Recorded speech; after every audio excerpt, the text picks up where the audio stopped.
Agora, nessa segunda parte, nós ouviremos o professor Gabriel Schumann, que apresentará a sua exposição concernente a Direito à Saúde, Regulação e Perspectivas. Desde logo, o professor tem a palavra. Por gentileza.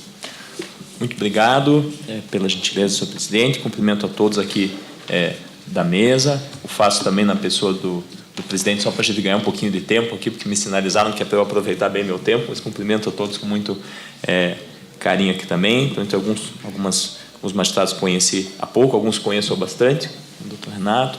É uma grande alegria estar aqui, e mais ou menos, até conversava com o Saulo antes do professor Saulo antes do evento, né? É um pouco que nem show de rock, né? Tem as bandas que abrem, depois as bandas que apresentam o show principal. Eu sou das bandas que abrem, ou talvez seja daqueles que sempre convidam os palestrantes de vários lugares e o da região. Eu sou da região, vim a pé para a Justiça Federal para dar minha palestra. Apesar da escola, muito gentilmente, ter várias vezes perguntado se precisava de transfer, precisava de passagem de hotel, eu, na verdade, pude vir a pé, e é uma grande alegria. Então, realmente me sinto em casa, não só pela proximidade física, mas também porque aqui eu comecei estagiando, sempre trabalhava na Justiça Federal. Então, para mim, é uma grande alegria estar aqui nessa ótica de diálogo. Também achei muito interessante essa oportunidade de escutar, e embora não fosse falar isso na minha fala, acho importante também marcar, até pelo evento, correndo um risco aqui, já que estou sendo filmado, fotografado e datilografado, mas fato é que uma das coisas que me chamou muito a atenção, que é importante nesses eventos, quando o desembargador comentou a respeito da importância dos eventos, é que esse evento pontualmente tem uma marca que para mim é fundamental. Alguns eventos que eu participei em alguns lugares, eu não posso citar para não criticar ninguém sem saber, alguém que não esteja, elas envolviam uma participação muito forte de alguns agentes do mercado, ou no patrocínio dos eventos, ou na organização dos eventos, que torna tudo muito delicado. Eu, por exemplo, aqui não preciso declinar, porque já se disse, olha, eu sou advogado e atuo na área de saúde, então automaticamente a minha fala tem que ser assim analisada. E isso é muito importante. Eu já participei de alguns eventos que tinham lá vários participantes de várias, operadores de plano de saúde, por exemplo, e tem lá um palestrante para fazer o contraponto. Então, esse filtro é muito importante. Eu sei que os magistrados são muito hábeis nisso, mas isso eu achei muito importante. Eu prefiro participar de menos eventos, mas eventos que não têm patrocínio de ninguém que possam comprometer a qualidade. Isso pode parecer bobagem, mas é realmente uma marca importante. Eu não sou contra patrocínios, ao contrário. Eu trabalho numa universidade privada, mas que não definam o cronograma das agendas. Eu sei que aqui é um lugar de independência, talvez minha fala aqui, como eu disse, seja meio complicada, mas eu achei importante fazer essa fala, porque eu já participei de alguns eventos em alguns outros tribunais e em que eu me senti um pouco desconfortável, que muito pelo contrário, como eu disse, me sinto em casa também por isso. Também cumprimento a escola por esse perfil prático, achei muito importante, e por essa lógica do diálogo, né? E sem desprestigiar nenhum palestrante, especialmente amanhã pela manhã, que justamente eu não vou estar por conta do compromisso do doutorado, mas chamaria muito a atenção pela palestra que vem da doutora Deise, da doutora Eliette, que eu acho muito interessante quando a gente escuta quem não é do direito. Da fala do professor Saulo, eu só queria aproveitar alguns pontos, antes de começar com a minha propriamente, mas acho que tem alguns pontos muito interessantes, muito rapidamente, que eu acho que vale a pena refletir, só porque eu acho que fica mais ágil assim. O que eu ia chamar a atenção só, a discussão do próprio conceito de saúde, a reflexão sobre o número de ações que tem procedência em relação aos próprios custos das ações. Eu recentemente conversava com um colega, a gente até escreveu sobre isso, o fato de que as ações de direito tributário não são ajuizadas a partir de certo valor, as de saúde nunca. Quer dizer, para o Estado é mais importante discutir remédio do que discutir tributos, o que é um contrassenso, porque o custo judicial de discutir uma ação de medicamentos é mais alto também. O que não quer dizer que não se deva discutir, mas só que é preciso que o Estado esclareça por que a não discriminação, porque pelo que eu aprendi aqui com o professor, a não discriminação tem que se justificar também. E outro aspecto é que o número de ações individuais também é decorrente em parte do nosso perfil. Eu sou advogado, chega alguém para me pedir um tratamento médico, eu não posso buscar outra pessoa que tem a mesma doença. Eu sou vedado do ponto de vista ético disso.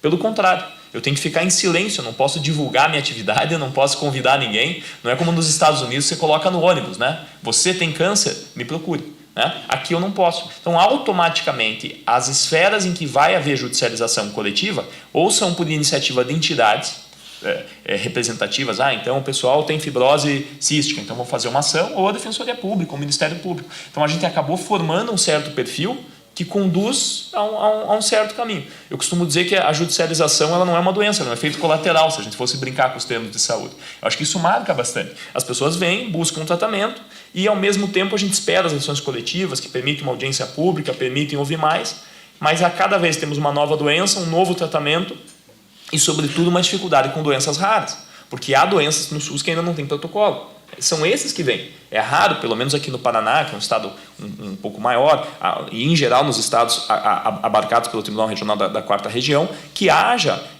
a judicialização tão forte de medicamentos que não estão. Isso, a pesquisa que o professor mencionou, traz isso muito claro. Quer dizer, sobretudo nós discutimos sobre medicamentos que não estão, seja porque talvez alguém queira o melhor, e saúde não tem limites, né? Em tempos de discussão que a gente tanto fala sobre piso e sobre teto, né? Saúde não tem limites, então há de fato de que se estabelecer critérios, e essa é a tônica atual, né? O filtro, como o professor referiu, mas ao mesmo tempo nós temos um conjunto de pessoas que têm doenças raras, né? E esse tipo de análise me parece que, eu não vou dizer que não se faz, porque a gente não lê tudo, mas ainda é um pouco incomum. Quantas ações são de medicamentos que são de doenças raras?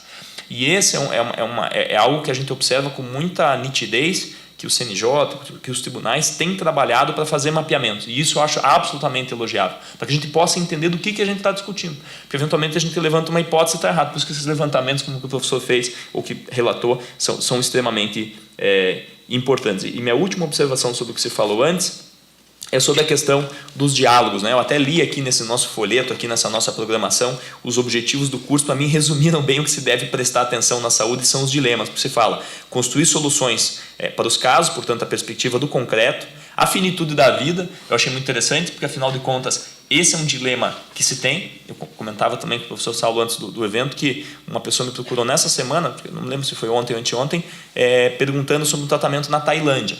Eu falei, olha, não é o país que define. Você me manda os estudos desse tratamento para que eu possa minimamente avaliar. Eu já estou entendendo que não tem no Brasil. Então, você já está entendendo que a minha tendência é não discutir esse tratamento que não tem no Brasil. Então, qual é a tua base científica para discutir? Falar, só tem realmente um país. Falei, olha, realmente, às vezes é necessário que as pessoas também aceitem que as doenças acometem as pessoas. Isso é algo muito duro, mas se tem uma coisa que eu aprendi desde pequeno, porque meu pai é médico, é que o hospital é o local de tratamento, mas é o local, sobretudo, de morte.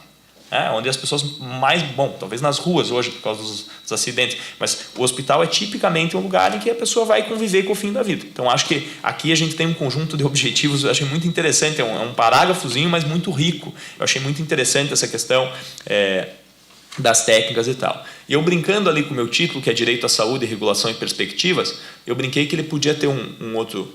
Vamos ver se funciona aqui. Será que eu estou apontando errado? Aí. Podia se chamar também 8 mitos sobre o direito e saúde. Eu acho que eu vou tentar lidar com esses 8 mitos e conversar dentro dessa nossa...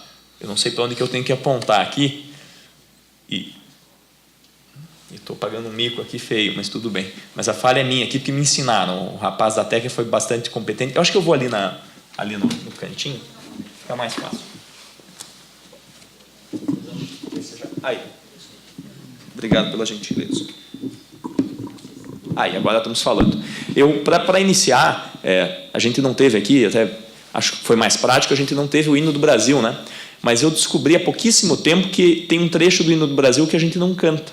Eu aprendi isso. Aprendi da forma mais curiosa e a forma mais importante de difusão do conhecimento hoje, que é o WhatsApp. Eu recebi um vídeo, mas eu pesquisei. Eu fui até o site do MEC para pesquisar, para poder citar. Mas eu queria chamar que o trechinho que a gente não canta tem um final que diz Ei a SUS ou a SUS. Só que esse SUS aí não é o nosso SUS. Esse SUS aí é avante. E daí eu fiquei pensando, né? A gente esqueceu que o significado de SUS quer dizer ir avante. E, portanto, sobretudo, discutir a respeito de como que a gente deve caminhar, ir avante no direito à saúde. Então, meus mitos aqui, algumas, não sei se são mitos ou simplificações, não sei se meu microfone está funcionando, mas acho que todos me ouvem bem. Então, tudo bem. Ótimo, o que importa é eficácia. Então, eu vou ler rapidamente os 8 mitos que eu escolhi, tentei reunir alguns, talvez pudessem ser mais, enfim, é a primeira vez que eu faço uma apresentação nesse formato, e na sequência eu vou conversar sobre cada um deles. O juiz, ou a juíza, enfim, não pode interferir em questões médicas. A saúde não tem preço, ao que me parece que seriam equivalentes. Eu tinha feito uma lista grande, antes eram 12 mitos, mas eu fui reunindo alguns. Não há como limitar direitos quando o direito à vida está em jogo. Na dúvida, eu concedo a liminar, que é uma frase que eu já escutei diversas vezes, sobre ela eu queria naturalmente conversar, porque assim como às vezes a gente consulta um colega que é magistrado para tirar uma dúvida, os magistrados nos fazem perguntas e muitas vezes começou-se conversas a partir de uma frase parecida como essa. O SUS assegura igualdade de acesso.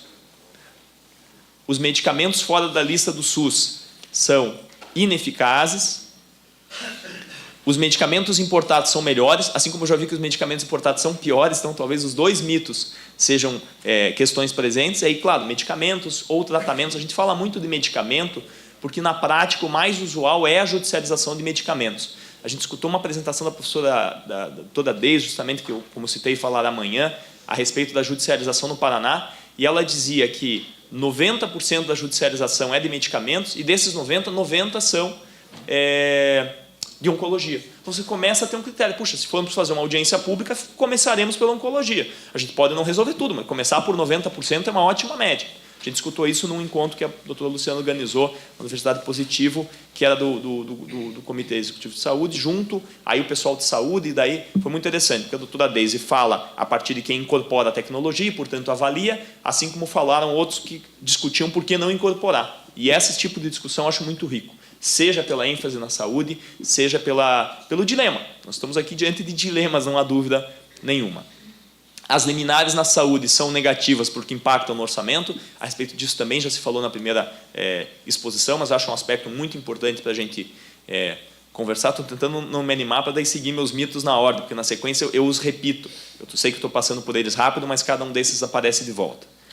Diante da reserva do possível, o gestor é absoluto na definição da política pública. E, por fim, a judicialização da saúde é algo nocivo. São meus 8 mitos sobre os quais eu queria conversar e, a partir deles, claro, seguir ali a programação da regulação, que é o que está previsto. Fazendo uma rápida passagem pela regulação, se nós fôssemos falar ali, eu tentei desenhar ali um conjunto de questões, um mapa de questões, e depois aparece mais um, mas nós temos esse jogo entre juiz e médico, a juíza e a médica, a judicialização, a lei do SUS, a lei 8080, que me parece um marco fundamental. A gente costumava dizer que ela tinha só 54 artigos, mas o 19 é um artigo longo, aqueles que vão seguindo todo o alfabeto. Se eu fosse fazer um pedido só para os magistrados, enfim, para os servidores, para todos que estão presentes aqui, que depois lessem, ou com certeza já leram, e, portanto, relessem a lei 8080, seja pelas mudanças que ela teve em 2011, seja por conta da discussão que nós estamos tendo hoje. O próprio STF está se perguntando o que nós devemos dar em termos de medicamento. Ele vai dizer, o STF vai decidir de modo definitivo. Não, ele vai decidir. Nós temos uma Constituição que é de 88, ela é jovem. É uma Constituição bastante recente e que está discutindo um significado de saúde. Saúde em 1988 não é a saúde hoje. Então, seja para criar novos limites, seja porque há novos tratamentos que absolutamente nem se cogitavam. Em 88 não se discutia se deve ser incorporado no SUS, sei lá, a cirurgia de mudança de gênero, para adequação. E para nós é algo fundamental, algo natural. Hoje já não se discute mais, mas é um caminho.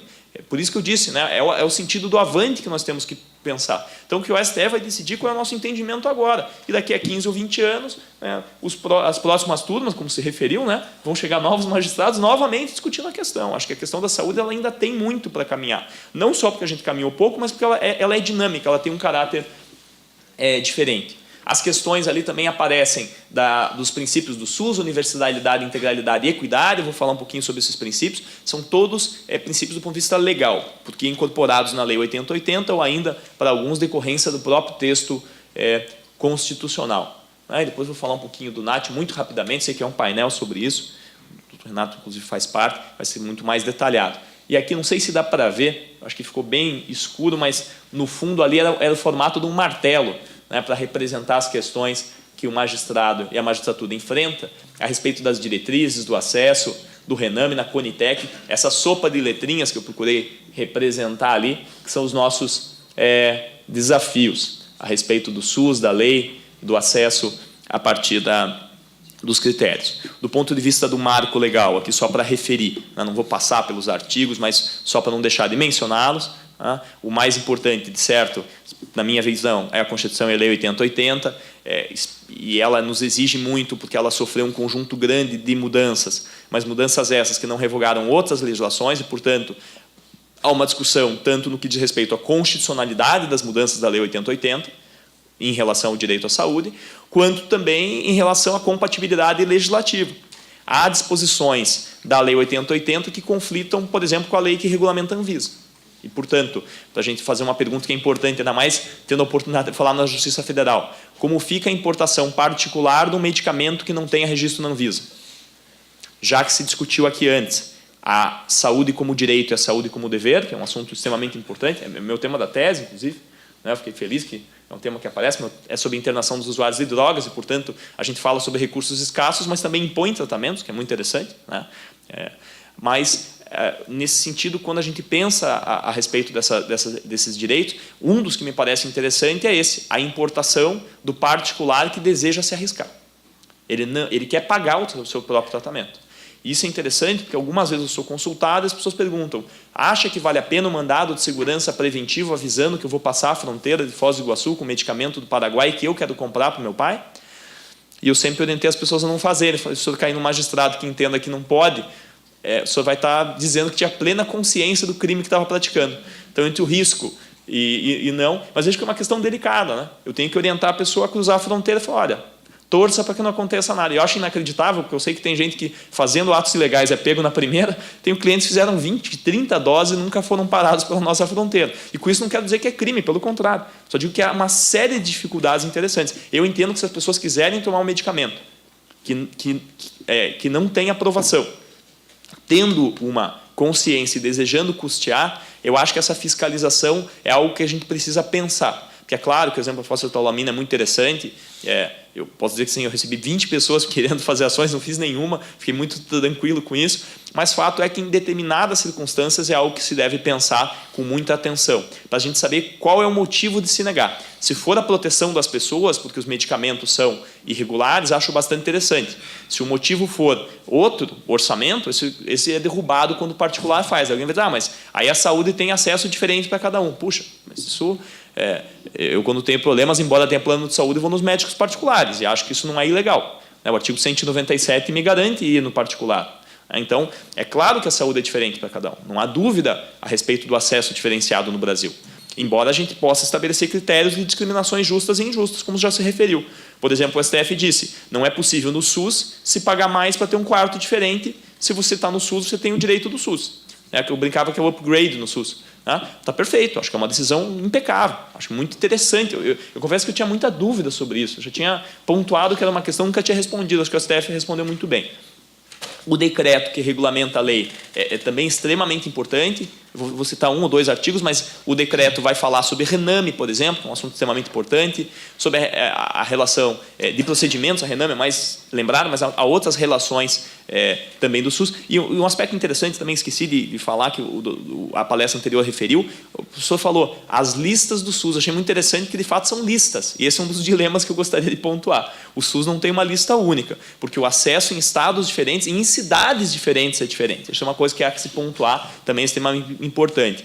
E a Lei 8142, eu referi mais para não dizer que não dela falei, mas eu acho ela um pouco menos importante. Talvez ela seja mais importante na ideia do que propriamente no que disciplina. Ela tem poucos artigos, não que uma lei com poucos artigos diga pouco. A Lei Áurea tem 1, 2 artigos só e é extremamente importante, mas o fato é que a participação da sociedade no SUS ela é algo bastante preconizado, mas que me parece que está mais presente na própria Lei 8080, que vai falar dos Conselhos Nacionais de Secretários de Saúde, CONAS, da mesma forma municipal, os chamados CONASEM, e a Lei 8080, por isso que vale a pena ler, ela traz muito mais coisa. Eu falei do princípio da universalidade, da equidade e da integralidade, na verdade só o citei, mas já que se falou disso, a Lei 8080 fala da autonomia do paciente, que é um assunto que às vezes acaba passando batido. Aqui está um pouco menor, também depois eu vou disponibilizar minha apresentação, naturalmente, mas o que eu ia chamar a atenção, que a lei, que o decreto vai falar em protocolo clínico, né, que para nós é bastante importante. Isso já posso adiantar minha visão de que a ideia é que o magistrado ou magistrada não podem se envolver nas questões médicas não funciona bem assim. Afinal de contas, até onde eu me lembro, se decide aqui sobre obras de engenharia, se decide aqui sobre previdência, sobre N assuntos que, obviamente, fogem do conhecimento à primeira vista. Mas não é isso que se espera do magistrado também. Não é dominar todos os campos do conhecimento, e sim dar soluções para questões que vêm de todos os campos do conhecimento. Não precisa ser um perito em balística para decidir uma questão de homicídio, assim por diante. Os tratamentos, os protocolos, portanto, são algo que se incorpora na lei, a verificação de resultados, e como eu já disse aqui, a referência Rename é também uma referência legal, quer dizer, a lista que é estabelecida pelo SUS, ela tem uma base legislativa no decreto 7508. E agora sim, o meu assunto principal, enfim, complementar as problematizações, agora conversando com um pouco mais de calma. A primeira ideia, né? O magistrado, a juíza, não pode interferir em questões médicas. Veja que essas frases, claro que muitas delas são escritas de tal modo a conter certos silogismos ou algumas más redações que sugerem e pressupõem, talvez o que elas digam ou não digam nas entrelinhas seja tão importante quanto o próprio texto, né? Mas dizer que o magistrado não pode interferir, como eu já disse, é algo bastante limitado, na medida que, obviamente, o magistrado não se exige dele conhecimentos médicos, o que não quer dizer que ele não vá verificar a adequação da fundamentação, a existência ou não de prescrição médica, a existência ou não de prescrição médica pelo médico do SUS, que é uma das exigências que tem sido bastante habituais e que é uma exigência interessante, né? Não é a não reconhecimento do médico particular, mas sim o reconhecimento de que o médico...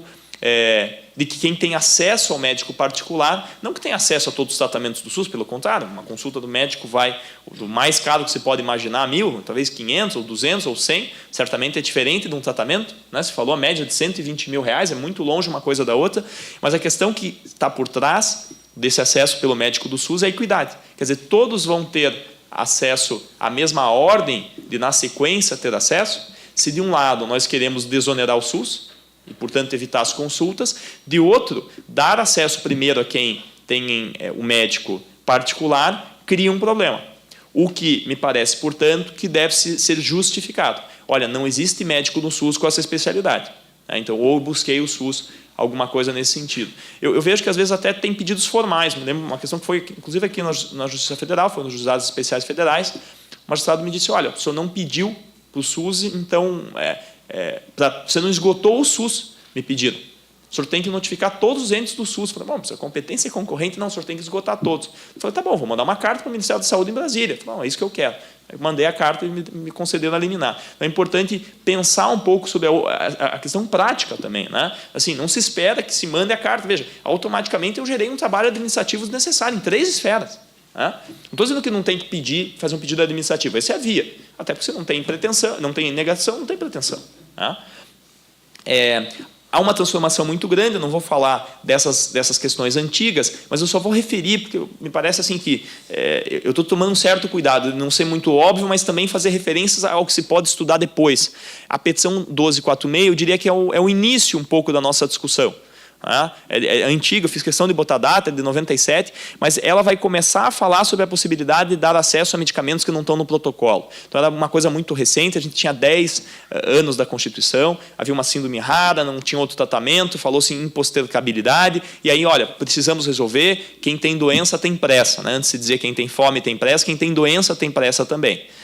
Outro também extremamente importante é a STA 175, talvez um dos julgados mais referidos na matéria de saúde, mas também que vale a pena depois se ler, como disse aqui, peguei trechinhos muito pontuais. Ela fala sobre muitos assuntos. Ela fala, por exemplo, sobre a possibilidade de fornecer medicamentos sem registro na Anvisa. E com isso não digo longe disso que é a posição do STF. Só mostro como o tema é importante, como ele está em construção. O STF discutiu isso numa STA e está discutindo agora, novamente. É tema de repercussão geral. Agora me fugiu, acho que é o 6 do STF. O medicamento Zavesca, eu preciso, obviamente, olhar minha colinha ali, senão não vou lembrar. E o que me chamou a atenção, a possibilidade de se deferir medidas diferentes da custeada pelo SUS. Como eu disse, além de falar fora do protocolo do SUS, essa STA falou também sobre medicamentos sem registro na Anvisa. Mas também nós devemos entender quando se decidiu e o que se decidiu e por quê. Porque se decidir que o medicamento pode ser sem registro na Anvisa quando não há nenhum outro, que é uma posição possível, alguém pode dizer que não é, mas é diferente se dizer que sempre se pode judicializar medicamentos que não têm registro na Anvisa. A gente já começa a estabelecer critérios. E isso que me parece algo fundamental. Se nós não temos os critérios perfeitos, nós temos que caminhar. Esse é um deles. Não é possível que a primeira possibilidade seja o medicamento sem registro no SUS e sem registro na Anvisa. Quanto à possibilidade, aí é uma discussão um pouco mais densa. E aí algumas ideias dentro dessa de que o magistrado não deve se interferir nas questões médicas, né? Acho que tem uma frase que eu acho curiosa, que diz que quanto mais o médico justifica, menos o juiz clinica, e, portanto, o pedido de fundamentação tem que ser muito forte. Nós temos hoje os núcleos de apoio técnico e temos mais do que os núcleos de apoio técnico, que eram, por assim dizer, regionais. Nós temos hoje a divulgação global desses resultados. Então, se eu quiser analisar, por exemplo, pegar o exemplo aqui do Tribunal de Minas Gerais, que é um dos mais estruturados aqui, não é pela proximidade do doutor Renato aqui, mas é porque realmente é um dos que começou um pouco essa linha, né? O Tribunal de Minas Gerais nos disponibiliza notas técnicas que nós podemos analisar aqui.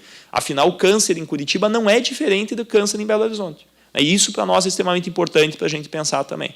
Esse tipo de medida reduz bastante custos e dá uma base mais técnica, até porque também tem o seguinte: chega para um advogado alguém que pede um tratamento, né? Para um advogado, para uma advogada que mais ou menos conhece a saúde, mas não faz no dia a dia. Qual é a medida que ele vai tomar? Fazer o pedido administrativo e ingressar com a ação. Por quê? Porque não há nenhuma outra alternativa hoje. Se faz pedido administrativo, ele não tem custo, é barato, você faz um pedido, tem uma negativa, não tendo resposta, ação judicial. Porque não resta nenhuma outra alternativa. Não é possível demonstrar administrativamente nada fora do protocolo do SUS. Por isso que as mediações também são um tema para se pensar, tá? Com todos os cuidados que há. Mas é que nós temos um custo das ações. Mas quanto mais se exige, quanto mais se disponibiliza de material, mais fácil fica. Porque a maior parte das pessoas não sabe, por exemplo, onde procurar para verificar se o medicamento sequer tem registro na Anvisa. Tá? E aí me parece que com o tempo vai se disponibilizar esse tipo de ferramenta até para o próprio advogado, para ele fazer o filtro. Olha, seu cliente, esse medicamento não tem registro na Anvisa. Eu não sei se todos sabem procurar lá na lista de medicamentos na Anvisa, porque se digitar medicamentos e Anvisa não é tão fácil de achar. São coisas que gradativamente têm se feito, que são muito elogiadas. Né? Eu acho que daqui a pouquinho vai ter, talvez, integrações. Você vai protocolar a petição inicial, já vai perguntar qual é o registro do seu medicamento na Anvisa. Ah, não tem? Ótimo, vamos começar a mapear, e esse tipo de ferramenta é bastante interessante. A valorização de critérios técnicos pela Lei 8080 já falamos também, e aí me parece que a gente não espera nem o juiz Hércules, do Working, nem o magistrado médico e nem o juiz Robin Hood. Né? Acho que nenhum desses vai nos dar conta das questões de saúde. Né? Não há como esgotar todas as questões de saúde. É claro que o magistrado vai procurar da melhor maneira fundamentar. Estamos muito longe de como estávamos antes. Me lembro que, às vezes, quando se atuava no plantão antes, e quem trabalha com saúde trabalha muito em plantão, o magistrado falava: olha, eu queria que o senhor me explicasse mais sobre esse tratamento. Aí voltava, ele pesquisava no Google, tentava olhar, havia um esforço muito grande, mas um esforço um pouco aleatório, né? Até porque as empresas têm muito poder para definir o que elas vão colocar no Google. Né? Mas o fato é que me parece que o desafio aqui é muito mais do diálogo do que propriamente o domínio de outra área. Porque por mais que se diga, puxa, o magistrado é especializado em saúde, puxa, mas aquele tratamento ele não conhece. Não é como benefício previdenciário, talvez tenham 20 ou 30 ou 40 tipos diferentes, daí tem aquele específico. Saúde cada vez é um novo tratamento. Né?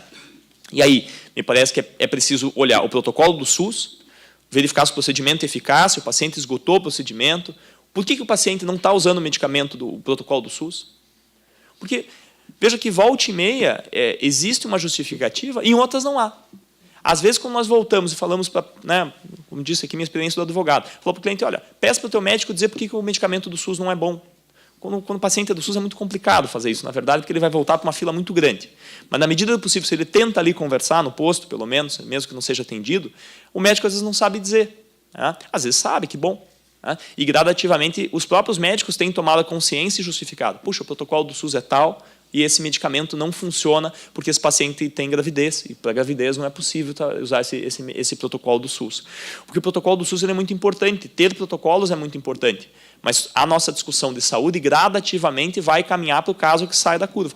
Para o paciente que tem uma característica que impede.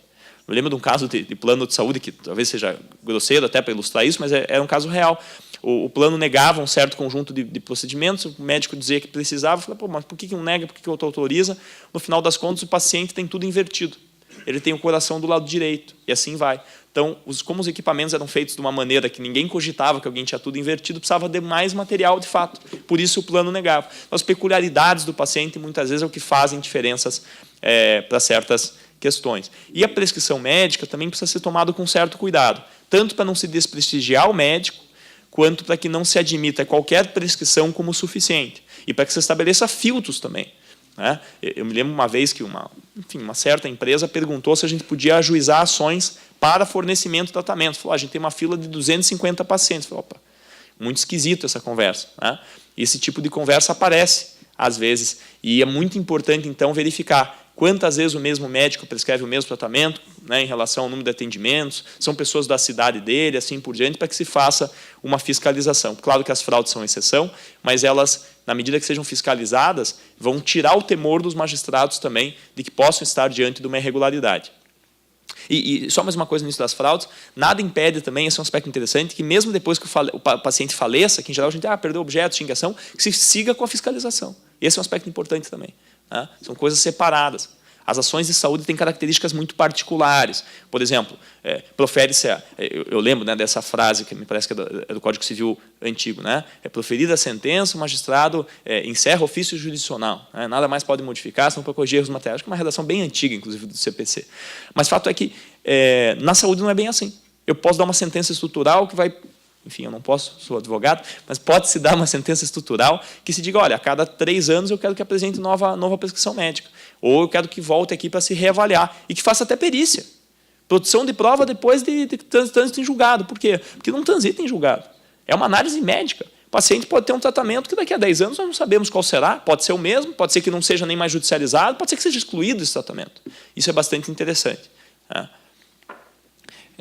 Na saúde suplementar, me parece que é um tema um pouco secundário, eu foquei mais na saúde pública, mas comparativamente, né, levar em conta o rol da ANS, que a jurisprudência pacificou que tem caráter ilustrativo, a cobertura contratual e a dificuldade, cada contrato uma regra, né, a publicidade, e aí a gente está dentro do direito do consumidor, então a sistemática é distinta, né, me prometeu, e a própria lei dos planos de saúde. Né. A lei dos planos de saúde conflita em muitos pontos com o rol da ANS, esse é um tema pouco discutido.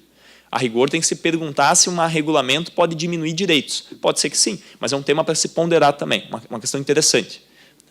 Até porque o rol da ANS a cada 2 anos se altera. E aí a gente tem algumas discussões interessantes.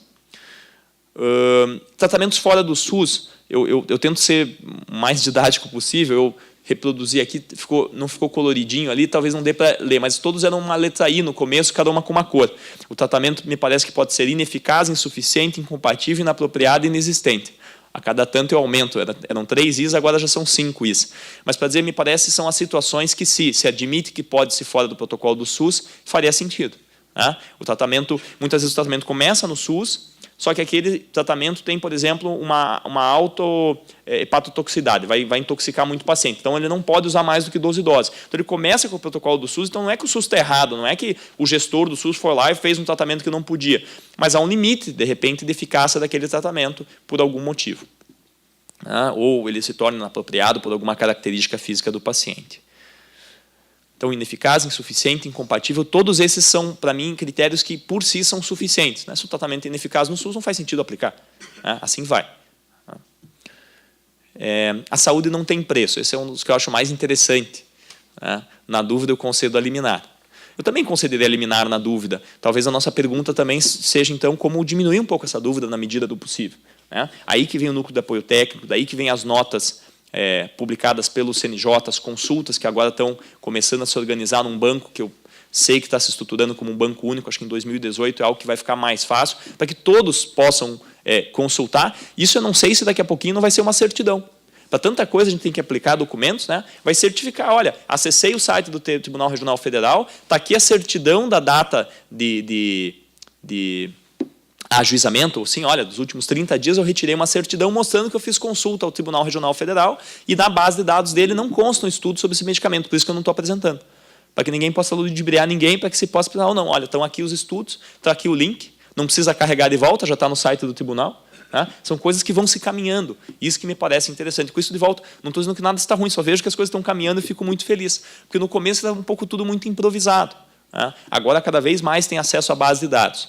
A saúde não tem preço, é verdade, isso não há discussão, mas ela tem custos. E aí que vem a nossa questão do limite, e como já se disse aqui também, da própria discussão do alto custo. O STJ está discutindo sobre a obrigatoriedade de fornecimentos de medicamentos de alto custo. Bacana. O que é alto custo? Essa é a primeira pergunta interessante. Há regulamentações sobre isso, há portarias interessantes sobre isso, mas essa é uma pergunta que nós vamos ter que fazer. Fiquem tranquilos, aliás, eu estou tranquilo porque eu não vou tratar disso, mas me parece uma pergunta que tem que se fazer. Digo que eu estou tranquilo porque eu acho um tema espinhoso, um tema que exige reflexão. Porque alto custo, quando não tem outro tratamento, talvez seja diferente de alto custo quando tem um do SUS. E talvez um baixo custo também não justifique a liberação. Não, porque o tratamento é barato, que ele tem que ser deferido. Porque as pessoas às vezes ligam assim, doutor, eu quero tal tratamento. Eu tenho direito no SUS? Está no Rename? Eu falei, não sei se você tem direito, mas não está no Rename. Mas é que o direito não é o medicamento. O direito é de cada paciente, de acordo com a sua doença, um certo acesso. Eu não posso ir buscar um medicamento de hepatite se eu não tenho. E, portanto, eu tenho que avaliar o quadro clínico de cada um para verificar. E, portanto, o direito não é o medicamento. É o direito ao tratamento.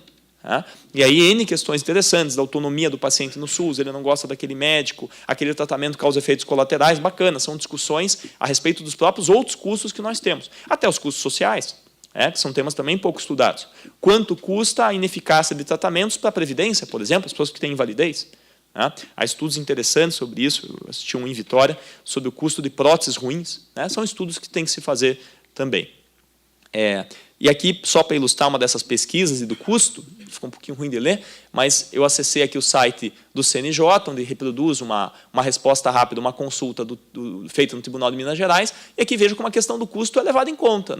Olha, o preço médio do Temodal, que é um remédio usado para oncologia, é X. Não há estudos que comprovem que essa substância, que já colocou no nome genérico, que é importante, seja eficaz para determinada terapia em tal grau de glaucoma, e, portanto, não tem que dar esse tratamento. Veja, o medicamento está no Rename, mas o custo está sendo levado em conta e também é eficaz, a partir de uma consulta aqui verificada. E, ao mesmo tempo, a gente tem o dilema, em verde uma coisa, em azul outra. Em azul, uma súmula do TRF, acho que todos devem conhecer, ele cortou um pedacinho, para o deferimento não basta a prescrição médica assistente, eu preciso verificar de modo mais robusto, e, ao mesmo tempo, dizendo, então, que é possível o tratamento fora do SUS. São dois, não são propriamente enunciados que se conflitam, um do TRF e um do CNJ, mas que se complementam de um modo interessante, nem lá nem cá. Quanto que é meu tempo ainda, por gentileza, que eu me perdi aqui no meu controle? 5 minutos, doutor. 5 minutos? Vou passar muito rápido, então, pelos meus mitos. Foi bom que eu perguntei. O SUS assegura igualdade. Aqui eu trouxe uma notícia muito rápida criticando os princípios, ou a aplicação dos princípios do SUS. É uma notícia de 24 horas atrás, de um levantamento muito interessante, que se chama O Seu SUS é Diferente do Meu. São as desigualdades no SUS, mostrando que dentro da mesma cidade o tratamento do SUS é diferente. Então, esse também é um aspecto interessante. Quando se nega um tratamento, eventualmente é algo que não está na lista do SUS, como lista nacional, mas são listas do SUS. Portanto, na mesma cidade, o paciente tem acesso diferente, por exemplo, aqui em Curitiba, de acordo com o bairro que ele mora. Então, não é possível que o paciente do bairro alto tenha um tratamento diferente do Pinheirinho. E isso é importante também que se verifique. Se eu demonstro que o outro hospital fornece, quem que define esse critério de discriminação por bairro? E o decreto que nós já citamos vai na mesma linha. Os medicamentos fora da lista do SUS não são ineficazes necessariamente, eles podem não ter sido incorporados, e os critérios de incorporação passam por uma série de órgãos que são distintos, e esse é um ponto que eu queria muito chamar a atenção, pena que eu vou falar um pouquinho rápido, mas nós temos aqui na Justiça Federal um caráter muito peculiar, porque nós podemos trazer na LIDE, eventualmente, personagens que na Justiça Estadual não se traz. A Anvisa, a Conitec, o INPI e a ANS. São todos entes federais que atraem a competência para cá e que são muito interessantes, cada um com um papel diferente. A Anvisa aprova medicamentos e equipamentos na área de saúde, a Conitec incorpora no SUS, o INPI faz registro de patentes e medicamentos e a ANS faz a regulação da saúde suplementar. Então, veja que são 4 entes que vão ter uma participação diferenciada. Porque quando eu começo a dizer que o medicamento fora da lista do SUS não deve ser incluído, eu passo a poder judicializar a incorporação, é ato administrativo, portanto, olha, eu não participei. Se esse medicamento não está na lista do SUS, foi analisado em 2005, puxa, mas eu não era nem nascido naquela época, então eu quero participar, eu quero verificar esse ato administrativo, eu quero acesso à cópia com base na lei da informação, eu quero verificar qual base de dados foi feita, e se a gente pode rever esse ato, foi feito em 2005, agora passou 12 anos de estudos, mudou-se muita coisa. É preciso diferenciar, então, o tratamento experimental e os tratamentos que ainda não estão na lista do SUS, mesmo os que foram reprovados. Porque a reprovação não tem um caráter apenas econômico. Eu já citei aqui a questão do STJ e do STF, que eram bastante recentes, mas o caráter de incorporação, ele passa por várias questões aqui de eficácia, eficiência, efetividade, que não são, portanto, só de funcionamento. O medicamento pode não entrar na lista do SUS porque ele é muito caro. E, portanto, a gente pode, eventualmente, discutir, assim como discutir se ele tem que acelerar, já que se fala agora em fast track, vou ter acesso mais rápido a certos remédios. Os medicamentos importados não são melhores nem piores, são medicamentos importados e, sobretudo, medicamento importado não quer dizer que não esteja permitido no Brasil. Ele só não é fabricado no Brasil. Alguns, inclusive, com registro, muitos deles. Então, é importante fazer essa diferenciação. O importado não é registrado, não necessariamente quer dizer que não seja registrado, e é vedado o fornecimento, pela Lei 8080, é vedado o fornecimento de produtos sem registro na Anvisa, mas, ao mesmo tempo, a lei da Anvisa fala sobre dispensa do registro. Além da possibilidade, que é uma resolução da Anvisa, uma RDC, que permite a compra pelo particular. Uso próprio aqui com uma possibilidade. As liminares são negativas porque impactam no orçamento. Me parece que qualquer decisão judicial vai ter impacto na vida real. Muitas delas com impacto no orçamento. Claro, se determina uma concessão do benefício previdenciário, também tem impacto no orçamento. Mas me parece, sobretudo, que a gente tem que tomar um cuidado, e os gestores têm muito isso na saúde, e falam assim, mas o juiz deu uma liminar, como se liminar fosse uma coisa ruim. A liminar é uma decisão, é um substantivo, digo, não é um adjetivo. Ela pode ser ótima, pode ser muito ruim. É claro que tem que se analisar N aspectos, mas é importante entender que a judicialização ela vem de outros aspectos e, portanto, pensar os limites não é dizer que a judicialização em si ela é ruim. E, entre outras questões, já que eu disse que é preciso tomar um cuidado com o magistrado que está preocupado em conceder a liminar e que ele não pode, então, negar, que eventualmente se possa cogitar, até na concessão da primeira dose, mas isso não impede, na sequência, que se faça uma perícia com a máxima urgência. Fala, puxa, o paciente vai morrer amanhã. Tá bom, então dá a primeira dose para ele, mas, na sequência, eu quero fiscalizar da melhor maneira possível, inverter a ordem do processo, não dá para marcar audiência mesmo, aqui é ente público, então já vamos partir para uma consulta, resolvi o começo aqui, mas porque nenhum nem outro. Conceder a liminar não quer dizer também que não se vai se fiscalizar na sequência, ela tem caráter provisório e, portanto, pode, na sequência, ser mapeada da melhor maneira.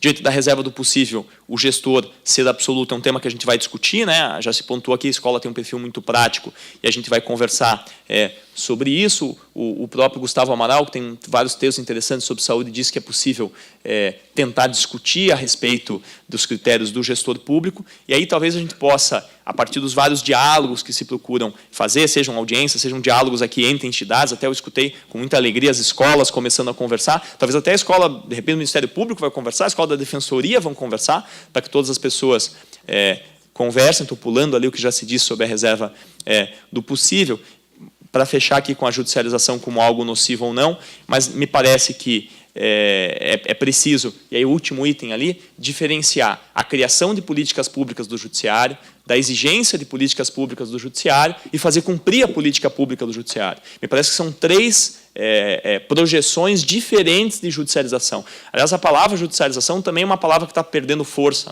Ela tanto quer dizer ativismo, quanto quer dizer necessidade de atuação, tanto quer dizer hiperinterferência, como uma ingerência indevida, tanto quer dizer decisões abusivas, como uma participação efetiva do judiciário. Então, é preciso que a gente qualifique o significado de judicialização e qualifique a própria judicialização para que a gente possa tanto fiscalizar, quanto para não se limitar à lista do SUS, porque até ela pode ser também judicializada.